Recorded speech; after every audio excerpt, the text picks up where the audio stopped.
You are listening to Salty Believer Unscripted. This is Salty Believer Unscripted. I'm Josiah Walker. I'm Bryan Catherman. The Salty Believer Unscripted is a podcast about ministry and the Christian journey, and I'm really excited today because we actually have a special guest with us. In studio, live and in person. Mark from Hebron Baptist Church. Mark Whitaker, soon to be Dr. Mark Whitaker. Hopefully. So, Mark, you're the pastor of what? Worship and discipleship? What is it? Worship and mission. Sorry. You tell me what your I'm title pastor is. of worship and mission at Hebron Baptist Church in northern Kentucky, just right across the river from Cincinnati. So tell us about your church. If someone's in Cincinnati or in Kentucky or both. Or Hebron. Yeah. Hebron. Well, if you're in Cincinnati, there's plenty of great churches up that way. But So how do they find your church? On our side of the river, it may be best to go to our website, hebronbaptistchurch.org. So we're Spy on you a little bit. Yeah, you can spy on us. We get our live streams on there and information about our church and our mission and vision in the area. And check us out on our website. So I've been there. It's a great place. in addition to the amazing missions pastor there, why does somebody want to come to your church? What makes you different? And the amazing worship pastor. They're both really cool. No, I'm just kidding. I think, we've kind of said that we're just going to do church like church. Like in our area, there's a lot of mega churches and a lot of churches that are doing good things and the quality and things like that, but are trying to look as much not like a church as possible. And we're kind of a place where it's like we have pews, we have stained glass windows, and this is kind of who we are. Before we jump into the topic, I'll just say this. If you listen to this podcast and you like it, and you're in that area, you'd probably like that church. For sure. Because they're very similar. They're very like-minded with us. Yeah. They're our friends. Very much. Yeah, and we appreciate you guys. You guys are mission partners for us and our church, and so it's a joy to have you with us today. I guess today, kind of a nerd alert, we have kind of an interesting topic today. We're talking about Moravians and how to know if you're living next to one. So, no, I know nothing about what we're talking about today. So Mark is working on heavy doctoral study. You're almost in dissertation phase, right? Yeah. And his topic of study is the Moravians. Mm-hmm. And I don't think most of our listeners would be able to tell you what or who a Moravian is. So I thought, well, this is helpful. But before you even tell us, at least give us the listeners a reason to keep listening. Why do Jiffy Lube Joe, guy commuting to work, why do these people need to know who a Moravian is? Or how to use it in a sentence. Yeah. The word for today. No, I'm just kidding. So, it comes up in a lot of church history books, and they sort of pop up at random points, and you're like, who is this? And they never describe them very, very closely. The easiest thing to say, the why, and what first got my attention, I was reading in a book on mission, and they were talking about the fact that among the Moravians in the mid-19th century, that there was some research to suggest that worldwide, so it's kind of like a denomination. So worldwide, among all the self-proclaimed Moravians, 1 out of every 12 of them was living in a country other than their birth because they've been deployed on the mission field. Okay, before we even ask what a Moravian is, what would be SBC or Presbyterian? Like, what's a typical for us, do you think? What do you mean? To compare, like 1 out of 12? So, like, so as the IMB, let's say. So Yeah. the IMB has got somewhere like 3,500 missionaries worldwide. This is the International Mission Board. And there's, 43,000 churches? Yeah. How many? Okay, so the percentage is super tiny. Yeah, so we're like, what was it? There's like 4 or 5 million... To 1? SBC, or something like that. Yeah. And you're saying 12 to 1? Yeah, 12 to 1. That's interesting. Yeah, okay. Unheard of percentage. Josiah and I are still confused, so let's go back to, now that we know why we want to listen, they're super missional. Right, yeah. And we'll come back to that. Unprecedentedly so. What's a Moravian? So, the quickest explanation is if you, and I can't go into a lot of detail because it's a long story, but if you're familiar with church history and you're familiar with a man named Jan Hus, he was kind of a reformer before reformers were cool. He's the swan. Yeah, so like... From Luther's Goose. Oh, good, yeah.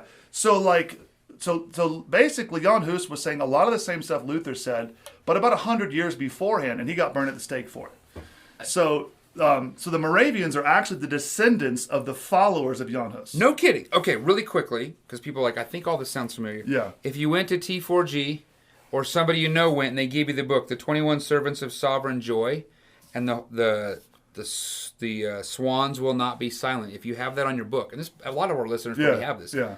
He's the swan.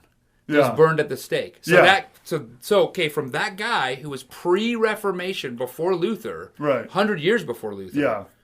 you're saying these guys are the ones that came out of the Reformation with that guy pre-Luther. Yes, So correct. now this is interesting. Yeah, Okay. yeah. All right. I think I ate at a Moravian restaurant once. But Oh my goodness. but Did why you have did the chicken? but why did you decide to write about these guys? Well, because again, the area which I'm interested in and where I'm focusing my doctoral studies is on the sending church. And what I want to see and what I want to help local churches, and by that I don't mean local mega churches. I mean local regular churches. How can we be as faithful as they were to raise up people to think of the missionary task as a normal thing for And to children live. think. Yeah. Like not a 1 week missionary trip. Yeah, Those yeah, guys yeah. lived out of the country. Yeah. They would literally move away forever, and they would found they did it. They would found whole towns, and they would build community. How many people? Quick math. You said 1 out of every 12. Yeah. So if we have 75 people, I mean, we're talking. We're sending out a lot of missionaries. Yeah. Or if you're at a 5,000 person church, how many people should have gone? We're not even coming close to that. Hundreds and hundreds and hundreds. Yeah. Like we're talking unprecedented amounts of missionaries sent, and the very fact of this podcast, nobody's heard of these people. Very intentional as missionaries, or just living in different places. Oh yeah, no, absolutely. Like they literally would form, and so many of the sort of religious communities were formed because, like we talk about the Puritans leaving England to kind of exercise the freedom of religion in other places. That wasn't the case with Moravians. They wanted to go to lost peoples and figure out whatever it took to take a team of people, go and raise up a community to be on mission to the surrounding areas. Okay, questions then. We're going to want to know, why don't we know about them? Because of what happened to them. I Yeah, see what's a the bunch of them. timeline? When did these? Yeah, what are we talking about? So we're talking that. So they kind of have a similar, like a Moses experience where the Hussites end up landing on the estate of a man named Count Zinzendorf. This is in the early 18th century, and he is. If you're Did familiar they call themselves Hussites at this no, point? no. It Or would were have they been like Moravians the brethren. It would be Okay. the unity of the brethren. I'm just trying to put it all together in my Yeah, mind. Okay, yeah, so yeah. they come to Zinzendorf. Yeah, and they basically like squat on his property. And Zinzendorf's having his own sort of religious experience. If you're familiar with pietism, Okay. he's very much influenced by pietism. So he's trying to take his faith seriously in very physical, devotional ways. That's kind of the sense of pietism. And so that his influence combined with their sort of pre-Reformational but very Reformational theology, they start to form this community, and they start to see the Christian life lived in community in a more radical sense than honestly we would even express it now. In terms of they actually lived together in houses, and they had a different way of doing that. But so they end up spreading all over the place. They're doing this, by the way, about 50 years before William Carey. Okay, so we so talk about they're- William Carey being the sort of the father of modern missions, but they were doing this 50 to 75 And on a years before serious that. level, not just William Carey going, but like lot. Okay. Yeah. So like William Carey's like one guy that starts a missionary movement. This is a whole denomination that has owned the missionary task and is going all over the world, but it was not easy to do that. I want to come back with a bunch of theology questions, but before we do that, what happened to him? Yeah. What's the end of the story? So- Because I've never met a Moravian. I would say, and to some extent, I would describe this experience as sort of their downfall. They do exist. There are Moravian churches today. You can Really? actually go find Where them would, today. Where would you, like in America? Yeah, yeah. So you can actually go find Moravian churches. They're not big. They're not tons of them. All 8 of our Moravian listeners are like, I can't believe you didn't know about the Moravians. I told you might be living next to If one. you're familiar with like a brethren church, it's going to feel a lot like that. Okay. It's not the same. They're not one and the same. Okay. Although some of them may be called But they do brethren call churches. them Moravian churches. Yeah. Okay, cool. Yeah. Okay, so what Okay. happened to him? So How'd that come down? I would describe it as the downfall because part of their missionary desire, they had to deal with colonialism and imperialism during the 18th and 19th century. They had to, in order to get somewhere that was already being settled by an empire, they had to play ball. So to come to the colonies, they had to become Anglican and get their leadership ordained by the Anglican Church to be able to do ministry in the colonies.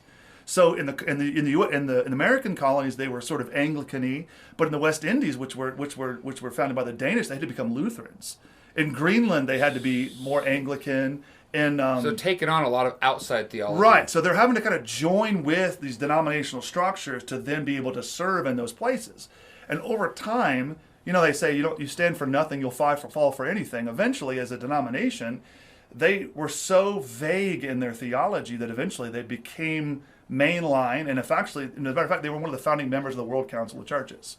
So if you're familiar with that movement, it's very ecumenical. Yeah. It's like let's get rid of all of our denominational differences and just love Jesus. Everything goes. And then eventually they just left the gospel entirely. Okay, so now let's go back to some theology then.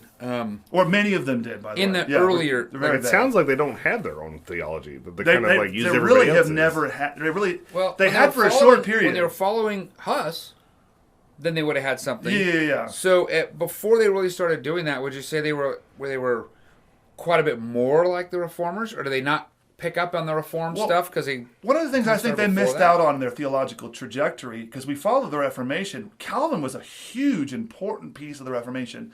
Calvin is systematizing Reformed theology into a book where everybody could go, yeah, I believe that, no, I don't believe that. But they didn't have that.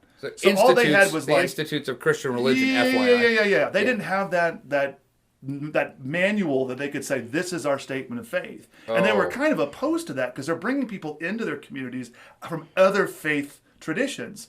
So they've been really slow to write some kind of a denominational distinction because they want to be very welcoming, very inclusive. So they don't have like the Westminster Confession of Faith or the 1689 Not London historically, Baptist. No line in the sand. Very, very little. The hard part is when you have no line in the sand, you have no boundary. It's easy to get too far away from and anchor there are rock. a few times in their history they went way off the rails, for sure. Okay, so that interesting. And then when they went way off the rails, there was not a lot of grounding coming back. I mean, it's interesting. Was it like a downward slide? There was a solid sort of Reformation period. There's period in their history they call the sifting time, where they went through a very far off the rails. They end up destroying all their records during this time period, and we actually didn't know much about it until a few years ago. Some of the hymnals written during that time period were recovered, and we learned a little bit more. But they definitely went off the rails to such a degree that they were actually embarrassed to even be able to have anybody know about it. So there was some good Reformation happening after that period, trying to get back to sort of a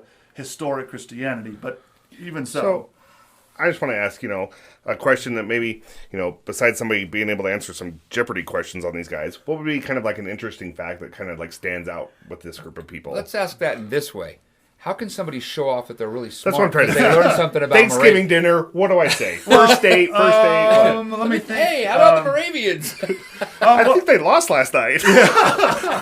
Well, yeah. One of the things I think is one of the interesting things about, and I don't know that this is all that helpful when it comes to modeling for more modern missions, but when they had these communities, the men and women lived separately. So, like, as a child, don't like it. Yeah. Well, like, as a child, when you'd be born, your mother would nurse you, and to the point where you were done nursing, you would go live in a house with all of the, like, so a all boy, the men or all the boys would live in a house together. I'm out. And they had it. It wasn't like Shakers, because eventually they'd have sort of controlled mixing environments where people could get married, but you'd be raised among everybody. Basically lived in the boarding school system, which was in some sense helpful, because a lot of times mom and dad would end up on the mission field and leave their kids in the community. Now I know why 1 in 12 went on the mission field. Yeah. This frat house is too much. I am going on a mission. They called them choirs, actually. So like they'd have the boys' choir, which meant that's where all the boys lived together, and the girls' choir where they'd all live together. And then they have like a teenager one. But you see these guys still exist today. Are they still doing that today? I don't think so, because they're living in. They have to live in the world. They don't remember how they adopted everybody else's practices. Someone's like, "Wait, these people all live separately." Yeah, I don't know. We should do that. I don't believe they do that anymore. Let's talk about your paper. Let's talk about the actual work. What? I know you're not at that stage. You're almost done with your seminars, right? Yeah. What's the goal that you're arguing? Are you arguing for something? At this point, I want to analyze some of their methodology, because I don't want to condemn their theology, obviously. I'm a Baptist. I'm not a Moravian. But I do think there's a lot for us to learn about community, for one, about missions education, which is a thing that was really big in our own denomination for a long time.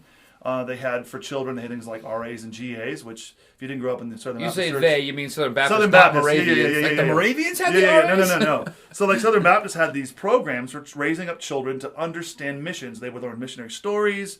They would talk, and it's funny, it kind of became, the RAs, I grew up doing that, almost became like a Christian Boy Scouts. And I think the thinking behind that was, I'm going to teach you survival skills, such that if you one day go out to the mission field in say Africa or Southeast Asia or something, where you need to learn to kind of live in a little bit less I got posh environment. I got my how to deal with poisonous spiders badge for mission work. Yeah, I mean, I think that was the thinking behind that. And eventually that kind of fell away, and there's really not a systematic missions education program anymore for children. But I think, and I'm not saying that I think it should be a class like that, but I do think as a church we need to be thinking about how are we making the missionary task a normal thing for every member at every age. And we got to teach kids from a young age that this is a normal thing.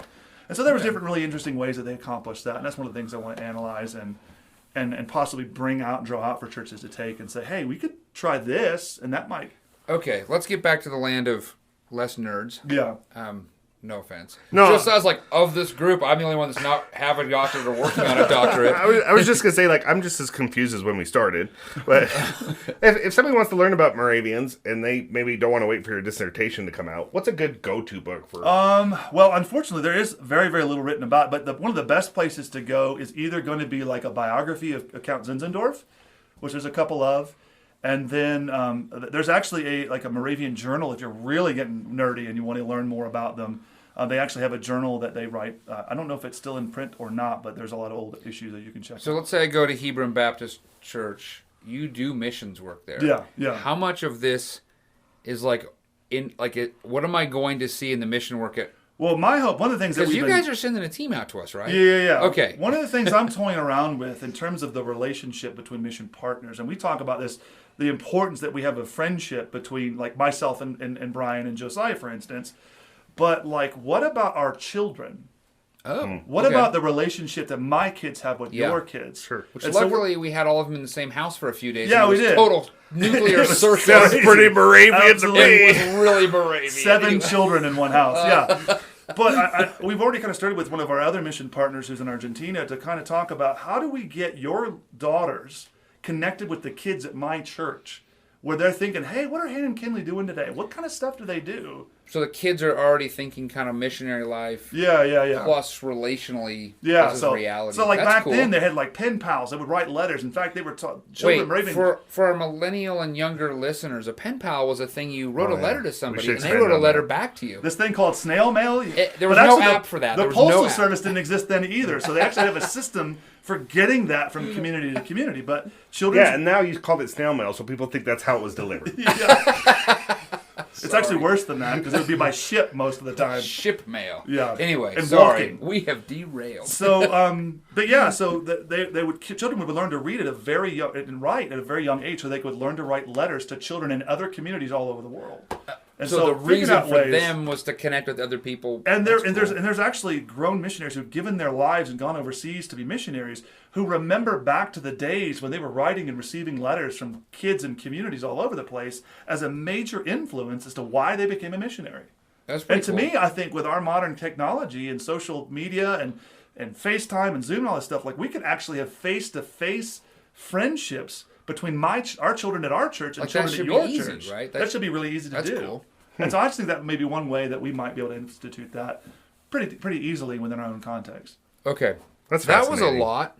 But just again, first of all, if anybody's interested in learning more about the Moravians and they want to get in touch with you, do you have like your website? Is that the Yeah, that'd be probably the best place to do that. Which is, you want to throw that out there? HebronBaptist.org is our And website. you can find Mark Whitaker there Yeah. and reach out. And then also, I was going to say, if you're in that area, you want to find a church, connect, that'd be awesome. Yeah, we'd love to have you. Do we have anything else we can do?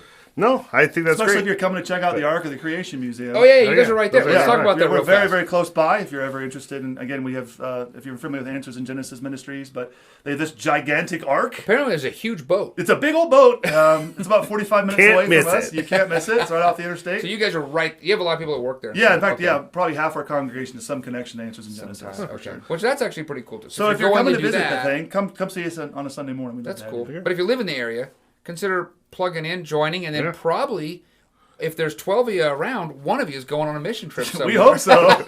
This is great. I know this episode was a little more nerdy than probably normal, but hopefully you learned something today. And the next time you're stuck in traffic and you're behind a car that has a bumper sticker that says, "My student is a Moravian honor student," you'll know exactly what they're talking about. Until next time. Thank you for listening. Find more information at SaltyBeliever.com.